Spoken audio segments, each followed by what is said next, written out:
కాకినాడ జిల్లా ప్రతిపాడు నియోజకవర్గం ఏలేశ్వరం పట్టణంలో వైఎస్ఆర్ కాంగ్రెస్ పార్టీ ఎమ్మెల్యే అభ్యర్థి వరపుల సుబ్బారావు నివాసంలో శుక్రవారం పార్టీ నాయకులు కార్యకర్తలతో కలిసి మీడియా సమావేశాన్ని నిర్వహించారు। ఈ సందర్భంగా ఉభయ గోదావరి జిల్లాల ఎమ్మెల్సీ అనంతబాబు మాట్లాడుతూ ప్రతిపాడు నియోజకవర్గంలోని వైసీపీ పార్టీకి పెరుగుతున్న బలాన్ని చూసి ఓర్వలేక పక్క పార్టీ నాయకులతో కలిసి లేనిపోని సాకులతో కల్లబొల్లి మాటలతో పార్టీ మారడం తగదన్నారు। అనంతరం మాజీ ఎమ్మెల్యే వరపుల సుబ్బారావు మాట్లాడుతూ ఎమ్మెల్సీ అనంతబాబును పక్క నియోజకవర్గం నుండి వచ్చిన నాయకుడని అంటున్నారని, ఆయన ఉభయ గోదావరి జిల్లాల ఎమ్మెల్సీ అని, ఆయన జిల్లాలో ఎక్కడైనా తిరిగే అవకాశం ఉందన్నారు। స్థానికంగా ఆయన నా బంధువు వైసీపీ గెలిపే లక్ష్యంగా పనిచేస్తున్నాడని, ఏలేశ్వరం నగర పంచాయతీలో పార్టీని తుంగలో తొక్కే ప్రయత్నం గత కొంతకాలంగా జరుగుతోందని ఆరోపించారు। నేపథ్యంలోనే కుంటి సాకులు చూపి అలమండ సత్యవతి చలమయ్య పార్టీకి రాజీనామా చేశారని, పార్టీ గుర్తుపై గెలిచిన పదవులు అవసరం కాని పార్టీ అవసరం లేదా అంటూ వారు ఎద్దేవా చేశారు। కార్యక్రమంలో వైఎస్ఆర్ కాంగ్రెస్ పార్టీ నాయకులు, కార్యకర్తలు, కౌన్సిలర్లు పాల్గొన్నారు। గెలుపు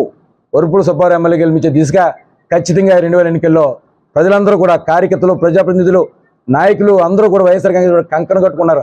ఎట్టి వరుసలో ఇక్కడ వైఎస్ఆర్ కాంగ్రెస్ పార్టీ ప్రతిపాడు గడ్డ మీద వైఎస్ఆర్ జెండా ఎగిరేసి సుబ్బారావు గారిని ఎమ్మెల్యే గెలిపించి అసెంబ్లీగా వెళ్ళే దిశగా ఇక్కడ అందరూ కూడా అడుగులు వేస్తున్నారు। ఆ దిశగా మేమందరం కూడా, ఆ దిశగా నేను ఒక కార్యకర్తగా ఆయన సుబ్బారావు బంధువుగా ఖచ్చితంగా నేను అహర్నిశలు ఎవరైనా, ఎందుకంటే అల్టిమేట్గా ఇక్కడ అనంతబాబు ఉంటే కొంతమందికి పుణ్య జరగవు అని అనుకున్న నాకు బాధలే। ఎందుకంటే పైన భగవంతున్నాడు, మీరందరూ చూస్తారు, కామన్ మ్యాన్ తెలుస్తూ ఉంది, ఎవరికి ఆన్సర్ చెప్పాల్సిన పనిలే। వాస్తవాలు మీకు తెలుస్తాయి, నేను చెప్తాను నేను చాలా గొప్ప ఉన్నాను, కానీ వాస్తవాలు మీకు తెలుస్తాయి, ప్రజలు తెలుస్తాయి, ఇక్కడ వైఎస్ఆర్ కాంగ్రెస్ పార్టీ కార్యకర్తలు తెలుస్తాయి। ఎవరికైనా ఆన్సరబుల్ కాదు, ఎవరేమనుకున్నా పర్లే, కానీ ఇక్కడ సుబ్బారావు గెలుపులో మాత్రం ఎక్కడ కూడా వెనుకంచేయించాం। ఖచ్చితంగా సుబ్బారావు కనీవినెరగని రీతిలో వైఎస్ఆర్ కాంగ్రెస్ పార్టీని ఒక ముఖ చిత్రం మారబోతా ఉంది, నెగ్గిపోతా ఉన్నారని కూడా మీ అందరికీ మనం చూసుకుంటా ఉన్నాం। థ్యాంక్ యూ అండి। అందరికీ నమస్కారం అండి। మీ అందరికీ ఆల్రెడీ పరిచయం ఉంటుందా ఉన్నాను, అయినా ఇంకోసారి చెప్తా ఉన్నాను। నేను ఉభయ గోదావరి ఎమ్మెల్సీ నుంచి ఎలక్ట్ అయ్యాను, అంటే లోకల్ బాడీస్ అథారిటీ నుంచి। అంటే నా ఓటర్స్ ఎవరంటే ఎంపీటీసీలు, ఎంపీపీలు, జడ్పీటీసీలు, కౌన్సిలర్లు, కార్పొరేటర్లు, ఉమ్మడి తూర్పుగోదావరి జిల్లా మొత్తం త్రోట్ 19 నియోజకవర్గాలు ఉన్నాయి మన ఉమ్మడి తూర్పుగోదావరిలో। 19 నియోజకవర్గాల్లో కూడా నేను వీళ్ళందరితో ఎలక్ట్ అయ్యాను। అంటే వీళ్ళెవరో ఎనానమస్ అవడం వల్ల ఎలక్షన్కి వెళ్ళే పరిస్థితి లేదు। యాక్చువల్గా ఆ రోజు ఎనానమస్ కాకపోతే వీళ్ళందరూ ఓట్లు వేయాలి నాకు, వాళ్ళందరితో నేను ఎమ్మెల్సీగా నెగ్గాను। ఇది నామినేట్ కాదు, నాది ఎలక్షన్లో పోటీ చేసి నామినేషన్ వేసి నెగ్గా। వీళ్ళందరూ నా ఓటర్లో, కౌన్సిలర్లు కానీ, కార్పొరేటర్లు కానీ, ఎంపీటీసీ కానీ, జడ్పీటీసీ కానీ, ఎంపీపీలు కానీ, ఎక్కడ కౌన్సిల్లో ఉన్నా ఎక్కడన్నా కూడా ప్రతి మీటింగ్ కూడా నన్ను కాకేయాలి। నేను కూడా ఎక్స్ అఫీషియో సభ్యుడిని అక్కడ, నేను కూడా జనరల్గా ఇప్పుడు ఇక్కడ సుబ్బారావు గారు ఎమ్మెల్యేగా పోటీ చేస్తా ఉన్నారు వైఎస్ఆర్ కాంగ్రెస్ పార్టీ అభ్యర్థిగా జగన్మోహన్ గారు ప్రకటించడం జరిగింది। ప్రకటించిన తర్వాత పార్టీ నాకు ఇక్కడ మా పక్క నియోజకవర్గం కాబట్టి, మా పక్క నియోజకవర్గం గ్రామాలు, కొన్ని గ్రామాలు మా దగ్గర కలిసి ఉంటాయి, మా రెండు కాన్స్టిట్యూన్సీలు కలిపి ఉంటాయి కాబట్టి నన్ను కూడా ఇక్కడ సుబ్బారావు వెనకాల ఉండి పార్టీ బాధ్యతలు చూడమన్నారు। సుబ్బారావు వెనకాల ఉండి ఆ రకంగానే చూస్తూ ఉన్నాం। ఈవేళ సుబ్బారావు నెగ్గి ఈవేళ పోటీ చేయలేదు సుబ్బారావు, సుమారుగా ఈ టర్మ్తో 6 సార్లు, 7వ సారి ఇది, 6 సార్లు పోటీ చేశారు గడిచిన కాలంలో। 6 సార్లు పోసినప్పుడు ఆయన నా సొంత మేనత్తాల సుబ్బారావు భార్య అయినా నేను ఎప్పుడైనా ఎలక్షన్లో వస్తే ఎలా వచ్చేవాడిని తప్ప ఎక్కువ తిరగలే। ఇప్పుడు ప్రత్యేకంగా తిరుగుతా ఉన్నాను ఈ ఎన్నికల్లో, ఎందుకంటే పార్టీ స్ట్రిక్ట్గా నన్ను ఆదేశించడం జరిగింది, బాధ్యతలు అప్పచేయడం జరిగింది। సుబ్బారావుని ఎట్టి పరిస్థితుల్లో వెనకాల ఉండి పార్టీ బాధ్యతలన్నీ చక్కబెట్టి బాధ్యతను తీసుకుని చేయమని చెప్పారు। అలాగే దట్టు నేను ఎమ్మెల్సీని, ఇక్కడ ఎమ్మెల్సీ ఉన్నప్పుడు నేను ఎవరైనా మన దగ్గర ఉన్నప్పుడు మనం రెస్పాండ్ అవుతాం, చేస్తాం। ఇక్కడ రెస్పాండ్ చేస్తుంటే ఎందుకు వాళ్ళకి ఇబ్బంది కడితే నాకు అర్థం కాలేదు। గడిచిన 2.5 సంవత్సరాల్లో ఈ మున్సిపాలిటీలో ఇక్కడ స్థానిక విలేకరులుగా మీ అందరికీ అవగాహన ఉంది, ఏం జరుగుతుందో ఇక్కడ బ్యాక్ ఎండ్లో ఏం జరుగుతుందో తెలుసు, మీకు ఎటువంటి కార్యక్రమాలు చేస్తున్నారో తెలుసు। ఆ కార్యక్రమాల వల్ల ఇక్కడ పార్టీ ఏ రకంగా నష్టపోయిందో కూడా మీ అందరికీ తెలుసు। నేను ప్రత్యేకంగా ఏమీ మాట్లాడదలుచుకోలే, ఈ డెప్త్లోకి వెళ్ళదలుచుకోలే। కేవలం ఇవాళ ఇక్కడ పార్టీ నష్టపడిపోయిందంటే ఒకరిద్దరు స్వలాభం గురించి చేసిన కార్యక్రమాల వల్ల ఇక్కడ పార్టీ నష్టపోయే పరిస్థితి వచ్చింది. అవన్నీ నేను డెప్త్లో పోనసలు అయ్యేంటో మీ అందరికీ తెలుసు. కానీ ఈవేళ ఇక్కడికి వచ్చినప్పుడు 4 మండలాల కార్యకర్తలని, వైఎస్ఆర్ కాంగ్రెస్ పార్టీ కార్యకర్తలను అందరినీ కూడా సమన్వయం చేసుకుంటూ సుబ్బారావు వెనకాల నడిపించే బాధ్యత నేను తీసుకున్నాను. నాకు అప్పచెప్పారు పార్టీ కూడా. అదే కార్యక్రమంలో నిమగ్నం ఉన్నాం. ఆ రకంగానే ఎవరితోనో మాట్లాడతాను, ఎవరితోనో కోఆర్డినేట్ చేస్తాను, ఎవరికైనా ఇబ్బంది వస్తే వాళ్ళ ఇబ్బంది రిజాల్వ్ చేసి వాళ్ళు మళ్ళీ పార్టీలో యాక్టివ్ చేస్తుంటాను. అలాగనే గడిచిన 4 మండలాల్లో కూడా సుబ్బారావుకి ఇన్ఛార్జ్ ఇచ్చిన కానీ ఆ రకంగానే చేసుకుంటూ పోతా ఉన్నాం. ఎక్కడా లేని ఇబ్బంది ఇక్కడ ఎందుకు వస్తూ ఉంది? అన్ని దిక్కున ప్రజాప్రతినిధులు ఉన్నారు, అన్ని దిక్కున జడ్పీటీసీలు ఉన్నారు, అన్ని దిక్కున ఎంపీపీలు ఉన్నారు. ఎక్కడా లేనిది ఓన్లీ ఈ ఒక్క టౌన్లో ఎందుకు వస్తూ ఉంది? ఒకసారి మీరు ఆలోచన చేస్తే మీకు అర్థం అవుతుంది. ఎందుకంటే నేను మాత్రం వెరీ క్లియర్, ఇక్కడ ఎవరికి కూడా అన్యాయం జరగనివ్వం.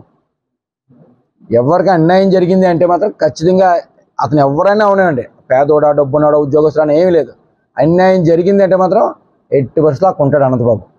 అందులో డౌట్ పక్షాన్ని వన్ సైడ్గా నిలబడతాం, అందులో డౌటే లేదు. ఆ అన్యాయాన్ని మేము ఏదైతే జరుగుతుందో కొన్ని మాకు తప్పు అనిపించిందో దాన్ని రిజాల్వ్ చేయడం ప్రయత్నం చేస్తూ ఉన్నాం, దాన్ని ప్యాచప్ చేయడం ప్రయత్నం చేస్తున్నాం. కానీ ఎవరిని అవమానపరదలుచుకోలే, ఎవరిని వాళ్ళని డిగ్రేడ్ చేయలే. అందరినీ ఎవరికైనా పెడుతూనే ఇక్కడ జరుగుతున్న పరిస్థితులను బట్టి దాన్ని ప్యాచప్ చేసే దిశగా అడుగులు వేసాం. ప్రతిదీ సుబ్బారావుతో ఆలోచన చేసి మేము ఒక నిర్ణయం తీసుకుని ఈ రకంగా చేస్తే పోతాం. అల్టిమేట్గా ఏంటంటే ఇక్కడ వరుపుల సుబ్బారావు నెగ్గాలి ఇక్కడ. ఎందుకంటే ఈవేళ ఏ పరిస్థితిలో సుబ్బారావుకి టికెట్ ఇచ్చారో మీ అందరికీ తెలుసు. ఇక్కడ ఉన్న పరిస్థితులు చూసి పార్టీ అన్నీ కూడా అవగాహన చేసుకుని కార్యకర్తల మనోభావాలు తెలుసుకుని దానికి అనుగుణంగానే ఈవేళ సుబ్బారావుకి జగన్మోహన్ రెడ్డి గారు ఊరికనే ఇవ్వలేదు. ఎన్నో యాంగిల్లో ఆయన చూశారు, రకరకాల యాంగిల్లో చూసే పరిశీలన చేసిన తర్వాత సుబ్బారావు ఈజ్ కరెక్ట్ క్యాండిడేట్ అని ఆయన అనౌన్స్ చేశారు. ఆయన అనౌన్స్ చేసిన తర్వాత ఎట్టి పరిస్థితుల్లో నా బాధ్యత, ఎందుకంటే వైఎస్ఆర్ కాంగ్రెస్ పార్టీ నాయకుడిగా ఎట్టి పరిస్థితుల్లో ఇక్కడ నాకు ఎజెండా లక్ష్యం ఒకటే, ఇంకేమీ లేదు. ఇక్కడ సుబ్బారావుని ఎమ్మెల్యేగా నెగ్గించాలి, జగన్ గారు ముఖ్యమంత్రి కావాలి. నాకు ఒకటే ఎజెండా, లక్ష్యం కూడా.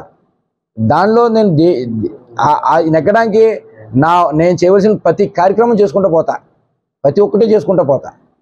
కానీ కొంతమంది ఒకరిద్దరు వ్యక్తిగత ప్రయోజనాల గురించి ఆశించి పార్టీని చెడతీర్చే పరిస్థితులు ఉంటే చూస్తూ ఊరుకోలేం. అలాగని ఎవరిని మేము ఇంకో రకంగానో దాన్ని ప్యాచప్ చేయడం ప్రయత్నం చేస్తాం. ఇది తప్పు అని, ఇది ఎలాగొద్దు, ఎలా చేయండి అని చెప్పడం కోరుతున్నాం. ఎంత ఘోరం అంటే ఇక్కడ జరుగుతున్న పరిస్థితులు చూస్తే నేను కూడా చెప్పదలుచుకున్నా అందరికీ కూడా, ఇక నుంచి ఆ పరిస్థితి ఉండదు. ఇక నుంచి ఇప్పటివరకు జరిగిన పరిస్థితులు ఉండవు. ఖచ్చితంగా నేను ఒకటే చెప్తాను, మీ వీడియో పత్రికా ముఖంగా చెప్తా ఉన్నా. ఒక వ్యక్తి, ఒక సామాన్య వ్యక్తి వచ్చి ఆడి స్థలంలో వాళ్ళు ఇల్లు కట్టుకుని ఒక పంచాయతీ అప్రూవల్ కావాలంటే 1000 ప్రయాసాలు పడాలి. ఎవరికో ధనం పెట్టుకోవాలి, ఎవరికో ఏదో చేయాలి. ఎంత ఘోరం అండి! ఎక్కడున్నాం మనం? జగన్మోహన్ రెడ్డి గారు ఎక్కడ కూడా అవినీతి లేని పాలన అందించమని అహర్నిశలు తప్పిస్తా ఆరాటపడతా ఆయన నాయకుడు ఉంటే ఆయన బొమ్మెట్టుకుని ఆయన పార్టీ పేరు చెప్పి మనం నెట్టి ఎలా మన స్వప్రయోజనం గురించి పార్టీని తాకలు పెడతా ఉంటే ఎక్కడ పోతున్నాం మనం?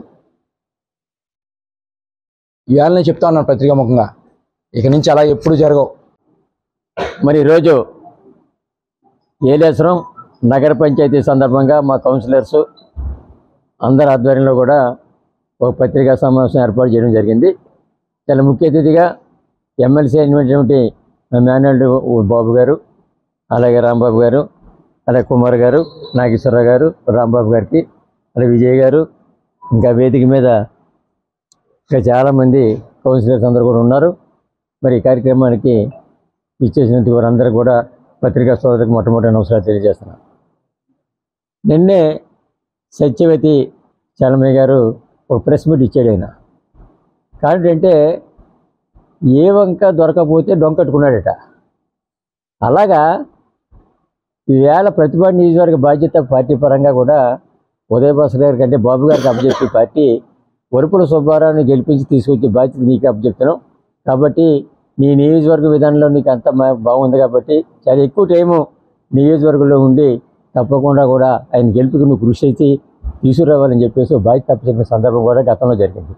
దాని మీద ఒక ఏరియసమే కాదు, నియోజకవర్గంలో చాలా గ్రామాల్లో ఉండే సమస్యలన్నింటి కూడా పరిష్కరించుకుంటూ కూడా బాబు గారు చాలా విధానం కూడా వైఎస్ఆర్ కాంగ్రెస్ పార్టీకి అన్ని రకాలుగా కూడా ప్రయత్నం చేసే సందర్భం జరుగుతుంది గెలుపు గురించి. కానీ ఈవేళ పెత్తనం చేస్తున్నారనే ఉద్దేశంతో చెప్పే మాటలు నిజంగా కూడా చాలా హాస్యాస్పదంగా ఉంది.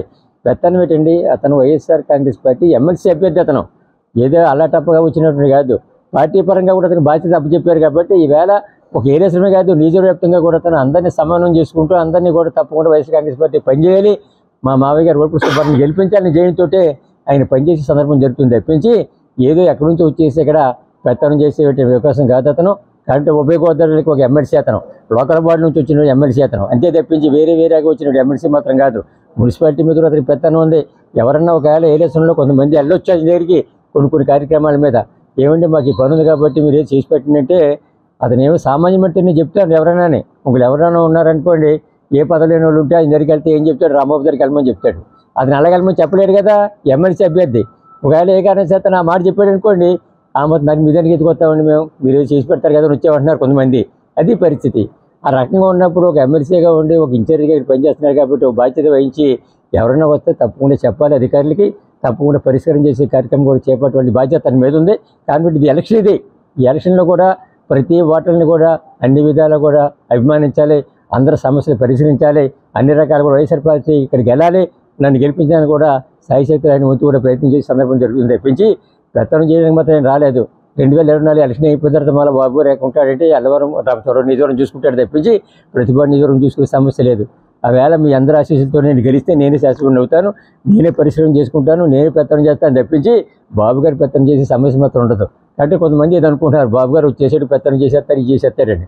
బాబు గారు పెత్తనం చేసే సమస్య ఏంటండి, 11 మండలాలు ఉన్నాయి ఆయనకి. 11 మండలాల్లో కూడా ఆయన తిరుగుతుంటే కూడా పాపం టైం కూడా సరిపోతలేదు ఆయనకి ప్రతి ప్రాంతానికి వెళ్ళడానికి. అటువంటి విధానంలో పార్టీ అప్పచెప్పింది కాబట్టి బాధ్యత కొంత టైం కూడా అక్కడ విడిచిపెట్టి ఇక్కడికి వచ్చి అన్ని రకాల కూడా నియోజకవ్యాప్తంగా ఒక ఏరియాస్లో కాదు నియోజకవ్యాప్తంగా కూడా చాలా మందిని కూడా తీసుకొచ్చి చాలా సమస్య కూడా పరిష్కారం చేసుకుంటూ రేపు రాబోయే రోజులు వైఎస్ఆర్ కాంగ్రెస్ పార్టీ ప్రతిభా నియోజకవర్గంలో నన్ను గెలిపించాలని చేయడంతో ఆయన పనిచేసే సందర్భం జరుగుతుంది తప్పించి ఏదో ఒక సాకు చెప్పి ఎంత గొప్ప సాకు అంటే అది హాస్యాస్పదంగా కనపడుతుంది అందరికీ కూడా. పెత్తనం చేసేస్తుంటే వెళ్ళిపోతారేటండి, ఎవరైనా అవుతారు. పెత్తనం చేయడం ఏంటంటే అయినా పెత్తనం చేయడం అది ఎమ్మెల్సీ అతని దగ్గరికి వస్తారు చాలామంది వచ్చి చెప్పుకుంటారు సమస్య ఏమైనా ఉంటే పరిష్కారం చేసి బాధ్యత అతనికి ఉంది. అంతే తప్పించి పెత్తనం చేయడం ఏంటండి, నువ్వే పెత్తనం చేయడం ఏం లేదు కదా. అతను ఎమ్మెల్సీగా కూడా చెప్పుకుంటే అతను పార్టీలో ఉన్న వ్యక్తి, వేరే పార్టీలో లేడు. అతను పార్టీలో ఉంటే ఇక్కడ పనిచేస్తున్నాడు కాబట్టి వచ్చి చెప్పుకునే సందర్భం ఉంటుంది. దాన్ని పరిష్కారం చేసిన బాధ్యత కూడా అతని మీద ఉంది తప్పించి ఏదో పెత్తనం చేసేస్తున్నాడు మాత్రం మీరు అనుకుంటే మాత్రం చాలా హాస్యాస్పదం. పెత్తనం చేసుకుంటే కొన్ని డబ్బులు రాకపోవచ్చు కొంతమందికి, బాబు గారి పెత్తనం చేసే సందర్భంలో కొంతమంది డబ్బులు గిట్టుబాటు అవ్వకపోవచ్చు. కానీ అంతలోనే మరి బాబు గారి పెత్తనం చేస్తున్నారని కంచపరిచే పరిస్థితిని మాత్రం తప్పకుండా తప్పుడు మాటలు మాట్లాడొద్దు. మీకు పార్టీ పరంగా మీకు పదవి ఇచ్చింది, అన్ని రకాలుగా కూడా మీకు చాలా మంచి అవకాశం చేసింది పార్టీ పెద్దలకు ఉన్నటువంటి అందరూ కూడా. కానీ దాన్ని అనుభవించి జాగ్రత్తగా వెళ్ళండి తప్పించి ఏదో పార్టీకి ఏదో ఇది చేసేసాము అలా చేసాం ఇలా చేసాం ఆయన పెత్తనం చేసేస్తున్నాడని చెప్పేసి అటువంటి మాటలు మాట్లాడొద్దు. పార్టీకి మీకు మంచి బాధ్యత చెప్పి ఒక చైర్మన్గా ఒక కౌన్సిలర్గా కూడా చాలా చక్కగా కూడా పనిచేసే సందర్భం జరిగింది. దయచేసి మీకు ఇష్టం లేకపోతే మీరు నిర్ణయం చేసుకుంటున్నారు, చేసుకోండి తప్పులేదు. అంతే తప్పించి ఏదో చిన్న సాకులు చెప్పి పోనీ అందులో పెద్ద సాకు ఉందా, పెత్తనం చేయడం అన్నది ఏంటంటే సమస్య. అది పెత్తనం చేయడం ఏంటో బాధ్యత ఇన్ఛార్జ్ గారు అప్పచెప్పారు ఆయనకి, ప్రతిభా నియోజకవర్గ గారిని వరుపుల సుబ్బారావుతో నువ్వు గెలిపించు తీసుకురా అని చెప్పేసి ప్రత్యేకంగా ఆయనకి ఆ బాధ్యత అప్పచెప్పారు. కాబట్టి ఆయన వేళ ఈ నగర పంచాయతీలో ఉన్నటువంటి నియోజకవర్గంలో ఉన్నటువంటి అన్ని గ్రామాల సమస్యలు కూడా పరిష్కరించడానికి ఆయన శాఖలో కూడా ప్రయత్నం చేస్తున్నాడు. కాబట్టి అటువంటి అపోహలు పడవలసిన ఎవరికి అనుమానించే పరిస్థితి లేదు. ఎవరు ఏం చెప్పినప్పుడు కూడా ప్రజల్లోకి అభిమానం వైఎస్ఆర్ కాంగ్రెస్ పార్టీ మీద ఉంది. తిరిగి నా మీద కూడా శాసనసభ్యులు గెలిపించాలని చెప్పేసి ప్రతిభా నిధులు యావత్తు సోదరులందరూ కూడా చాలా బ్రహ్మాండంగా కూడా వాళ్ళు చెప్పే మాటలు కూడా నేను ఆలకిస్తున్నాను. మరి రాబోయే రోజుల్లో ప్రతిభా నిధుల నుంచి తప్పకుండా ఎమ్మెల్యేగా ఎంపీగా కూడా సునీల్గా ఆశీర్వదిస్తారు. అత్యధిక మెజారిటీతో నేను శాసనసభ్యుడిగా ఎంపీగా ఒకటి వెళ్ళడం ఖాయమని చెప్పేసి మరొకసారి తెలియజేసుకుంటూ మరి ఈరోజు ఈ కార్యక్రమాన్ని ఇచ్చేసినటువంటి మా ఏరస్వంగ నగర పంచాయతీ కౌన్సిలర్స్కు అలాగే వైఎస్ఆర్ కాంగ్రెస్ పార్టీ నాయకులకు అందరికీ కూడా పేరున నా ఉదరపడి నమస్కారం ధన్యవాదాలు తెలియజేసుకుంటూ సెలవు చేసుకుంటాను.